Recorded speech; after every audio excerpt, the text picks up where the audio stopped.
Hey, if you like our show, give us a big thumbs up or subscribe or go to mancavemolly.com.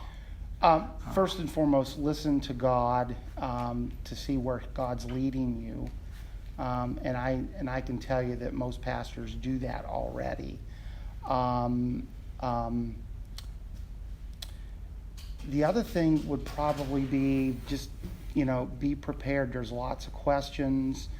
What we did, and what I know what most pastor search committees will do, is they will send the final candidates a profile of the church, which is what we did too, that basically says, okay, this is what our facilities look like, this is our budget, these are our bylaws, this is what we believe.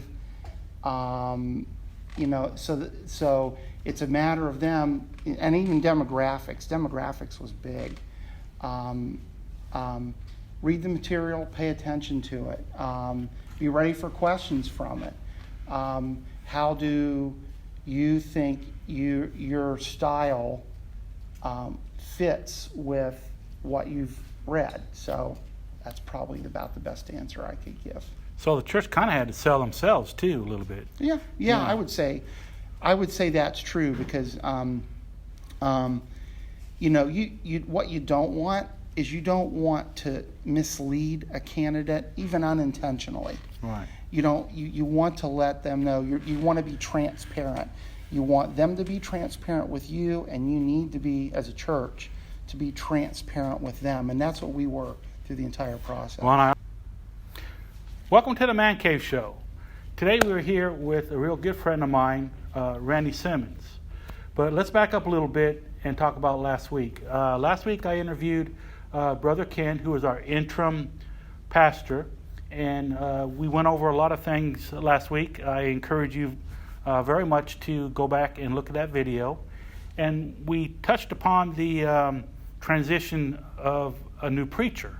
And I thought that I would go ahead and start a series of videos to discuss how things went in the background or behind the scenes on how Northside got their new preacher. So I interviewed, like I said last week, Brother Ken. Now this week I'm going to interview Randy Simmons. He was what we say your job title would be? The chair. The chair, okay. The chair of the transition group. And so let's get into the questioning. Okay. One of the things that I'd like to ask you is how were the names picked and who picked them and why for this committee? Because I remember when they first started the committee, names were just like called out and those people were on the committee. How were those names picked? Can you tell me? I don't know exactly what was behind that. I know that everyone who was eventually on the team was approached and asked if they'd like to be, and then those all had to go up for a church vote. So ultimately it was the church who appointed the members of the transition team. Okay, because I remember when it was the members were picked, I kind of thought that they would put it out in the church and say who wants to be in the transition team, and I was kind of disappointed, I should say, that it wasn't put out to the church to see who wanted to be on the transition team, because I know Louis wanted, if you remember, Louis wanted to be on it, and I think he ended up being a substitute in case someone got sick or couldn't do it or something like that. Yeah. But I was kind of disappointed that they didn't put it out to the church. Is there anything that governs something like that, or in the Constitution that you know of? No, there's not. The only thing that I can recall that's in the Constitution and bylaws is that the church has to pick that team. As far as the mechanics go behind that, how people were approached, or whether or not it was public, like just a public invitation to the members. I'm really not aware.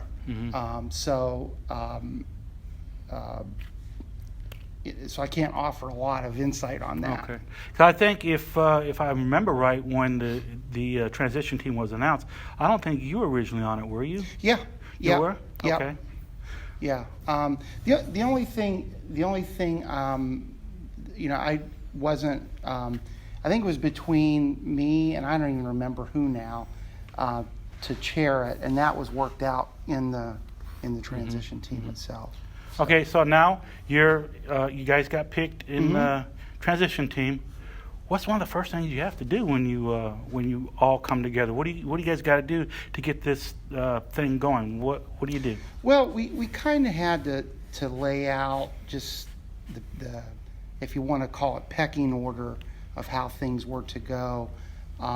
You lay down some basically unwritten ground rules about how discussion needs to go and things like that, just to make sure that things don't get out of control. What you're really doing is you've got essentially an itinerary or an agenda that you've got to follow in the process. I may be getting ahead of you in the questions here, but our transition team, you might hear other churches call it a pastor search committee. Right. The reason we were really called the transition team is because we had to do something twofold. First and foremost, our first job in that team was to vet out a possible merger between us. Correct. I remember that. And Gospel Centered Church, Right. which ultimately did not happen. But so we had to go down a certain path. So I hope that answers your question. Sure. One of the other questions I have is, and I don't want you to get into like names or anything like that, because I do respect the privacy of the committee. But what were some of the reasons why we didn't merge with this other church? Well, I think what we did in the committee is we said that, you know what, the decisions to do this, whether or not we do whether it be a merger or selection of a pastor, was going to be God's decision ultimately. And so one of our rules was, okay, first pray. Okay, keep in communication with the Lord about what His will is. The second one was that all of us needed to be able to put our own preferences aside, and so and obey God, and that's what we did. Think about 7 people who have very different perspectives about things. Okay, this was a very diverse team, different perspectives, different opinions about things, and so one of the ground rules also was that this had to be a unanimous decision. So one vote on the team to the contrary of everybody else would defeat, a vote. Okay? Would the reason be because you didn't want to have any dissent within the church, or anyone saying, well, I didn't vote for him, or just have that turmoil that it could possibly create? Is that the reason why? I haven't really thought about that. I know that's something that Pastor Ken advised us on, which we thought was a good idea, and you don't want, in terms of whether you're talking about a church merger or a pastor, what you don't want on the team is dissension. You Correct. want the Scripture tells us that God is not the author of confusion, and so I completely agreed with what Pastor Ken had advised us, and so we followed that as a ground rule. And so, getting back to your question, we prayed about it a lot. We sought God. We asked God to help us. Each of us did. To set our own personal preference aside and obey what God wanted. And so the merger, the reason the merger didn't take place is that we were going through discussion. Some of us were for it, some of us were, against it, and so we would go through some discussion about the reasons why. There was one moment, I can't get into the details, when God revealed to each of us individually that the merger should not take place, that it should not happen. And it had to really do with fit, how the church, the church has essentially said that we don't want the character of Northside to change a bunch. Now, whenever you have, even with a different pastor, the church character is going to change somewhat. Okay, just because that's just the way of things. Like now it's changing. Yeah. But we were really we had different opinions about the positives and the negatives of a merger. Well, there was one moment where, and it was all individual, it wasn't collective, where God just revealed his will to all of us. And so the merger failed unanimously. I bet there had been an awesome feeling of God just coming down, and you guys don't really realize it. God had touched everybody and said, bam, this isn't what I want. This isn't where I want your church to go. Right. And that had, to me, you just telling me, that had to have been one awesome feeling. It was actually. Matter of fact, the hair's standing up on my neck right now. Yeah, there was such a feeling of peace with that decision in a way that I don't know if I've ever felt. Ah, okay. Yeah. So it was the intervention of the Lord himself. Oh, okay. Yeah. So now let's move on. Okay. So we went ahead and we said we weren't going to do the merger. So what did you have to do next? Well, we had to then solicit resumes. We went out on the GOBA website, where the GOBA is the Greater Orlando Baptist Association, where we were able to find a bank of resumes. So we picked out a number of resumes from there. We went to the Florida Baptist Convention website, and then we also went to the Southern Baptist Convention website. There we actually had to, place essentially an ad that we were seeking a pastor. Wanted, huh? A wanted ad. Yeah. So wanted. Yeah. So we did all of those things. We ended up getting 132 resumes. Wow. Yeah. That's pretty good. Yeah. So now you put the word out. You're looking for a preacher, and you got resumes.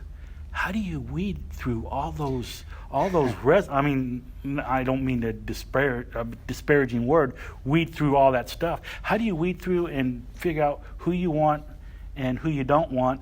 Were there some real easy choices at the beginning, and then as you got further to picking the one, it got harder, I bet. Well, yeah, that's true. If you think back to the questionnaire that we submitted to the church, right? Okay, that what we wanted to learn from the congregation is what their desires were. Okay. Now, ultimately, again, God makes a decision, but we thought that was really good feedback, so that we would know essentially what the church wants in a pastor. Okay. So we took that. We took the responses from the questionnaire, and we developed that as sort of a benchmark, so that when we're looking at resumes, we could measure how we felt about that person against what the needs of the church were. Oh, okay. So now you're going through deciding which one you wanted and which ones you didn't. I think I talked to you during this whole transition time, at what point did you guys decide that you were down to like 5, 6, however many that you guys discussed, that it's time to go out and start looking at how the preacher treats his congregation, how he preaches the word?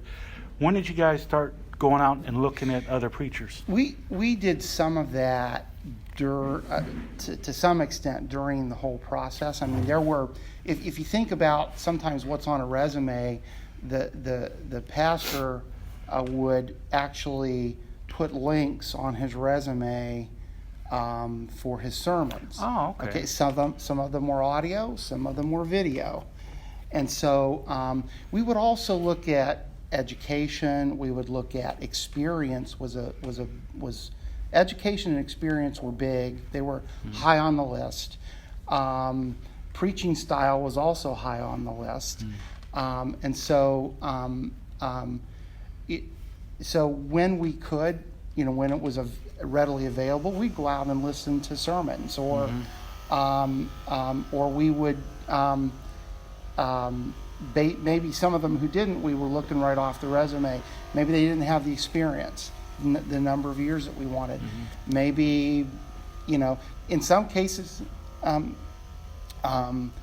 they were not qualified enough or overly qualified.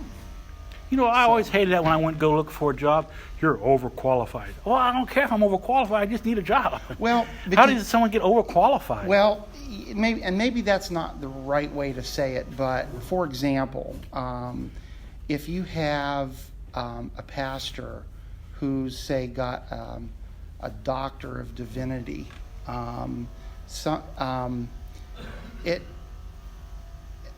it might just be too much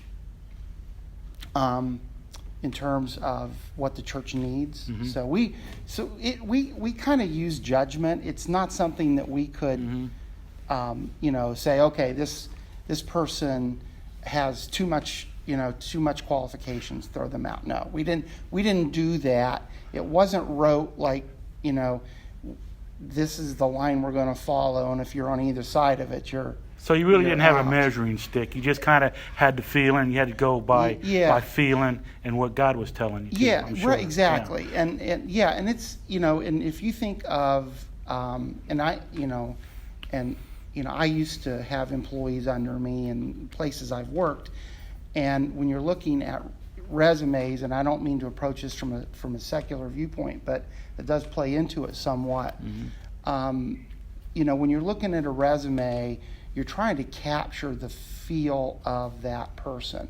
It's hard to do on a piece of paper, but some of the ways you can do that is, how much effort are they putting into the resume? Because basically, if you're presenting a resume, you're putting essentially your best foot forward. Correct. And so some of the resumes just didn't make that cut. Okay. But again, underlying all of that, we were really trying to listen to what God was telling us. I remember asking you quite a few times, have you guys picked a guy yet? No, we're still praying, and you always come to the church. We need you guys to pray and everything else like that. So now we're to the final cut. How many was in the final cut?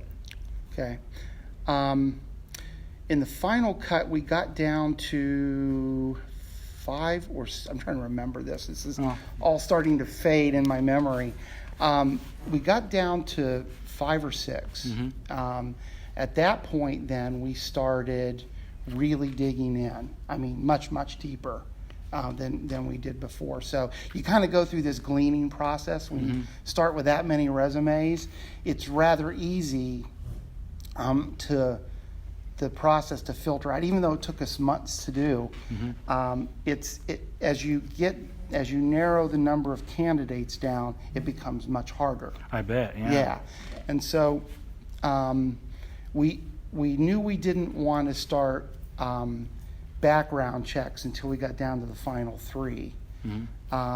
But we started really looking hard when we got down to the final 5 or 6, and we started then considering interviews and things like that. Now, with any final cut, did you have some people, I'm sure you did, just take themselves out of the running because one thing or another? Yes, we actually did. Okay. We had a few that some they didn't feel it was the Lord's will. Oh, okay.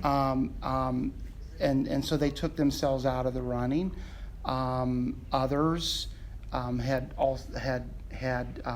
received a call at another church, and so they needed to disqualify themselves. Okay, so now you're down to the final decision. Mm-hmm. How did that come about? Well, we were down to 2 candidates, and both were extremely qualified to be the pastor of this church, and Aaron was one of them. So, what we began to do was just discuss them. We interviewed, obviously, we interviewed more than just those 2, but we interviewed, and I'm getting a little off track here, but and then we would go into discussion about pros and cons. What do we like about them? What do we don't like? What are their strengths? What are their weaknesses? How does it fit with what the church wants? And then ultimately, what's God's will? Okay? And so there were weeks when we would come into the meeting and God hadn't revealed his will yet. Mm-hmm. And so we were in a waiting game in Isaiah. They that wait upon the Lord shall renew their strength. Okay. And so we would come in, we would have some discussion, we would pray. Matter of fact, we even got into a little bit of, as the Lord led us, a little bit of Bible study that would help us to get through. So again, prayer and waiting on God. Finally, we just, I don't know how many weeks we were into it, but finally, it was a number, maybe 6 or more. It was a long time, I remember. Yeah. And so finally, we just said, God, you need to make this obvious to us. Mm-hmm. Please, Lord, either open the door very wide or slam it shut. And we prayed that. As a matter of fact, we did that throughout the process. And God answered. And so God, he did just that. He basically revealed to us by opening the door wide with one candidate and slamming it shut on the other. Did that light from heaven come down and beam on all you guys? Like, oh! No, it was very obvious to all of us. Mm-hmm. Yeah, it was very obvious. Yeah. Okay, so now we got Brother Aaron. Mm-hmm. What has been the feedback as far as him being our preacher? I think it's a great selection. What is everyone else saying? I've got really nothing but positive feedback. Good. Yeah. Good. Yeah. Well, I'd like to say that you guys did an excellent job, and you listen to God, and God is always right. And thank you, sir. You're welcome. Appreciate it. And anytime you want to come on the Caveman Show. Okay. Whatever. I always mess it up. But I appreciate you coming, and you have a great day. And I guess that's it.